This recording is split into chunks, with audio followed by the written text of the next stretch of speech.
আসসালামু আলাইকুম ওরহমতুল্লাহি ওয়াবারাকাতুহু ওয়া মাগফিরাতুহু।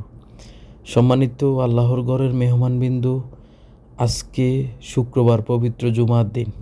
আজকে মসজিদুল হারামে সর্বোচ্চ সংখ্যক মুসল্লির উপস্থিতিতে শুক্রবার জুমা অনুষ্ঠিত হবে। কিন্তু আপনারা যারা মসজিদুল হারামের ভিতরে নামাজ পড়তে চান, অবশ্যই সকাল 9টার মধ্যে প্রবেশ করবেন, না হলে কিন্তু ভিতরে ঢুকের অবস্থা থাকবে না। কারণ অলরেডি আল্লাহর আশেক বান্দারা ভিতরে অবস্থান করেছে এবং সবচেয়ে সুন্দর সুশৃঙ্খল মুসলমানদের মধ্যে সবচেয়ে সুন্দর দৃশ্য এখানেই পরিলক্ষিত হয়।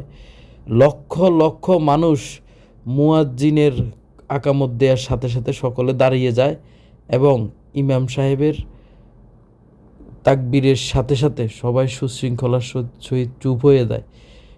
পৃথিবীর আর কোথাও এমন বিরল দৃশ্য আর দেখতে পাবেন না।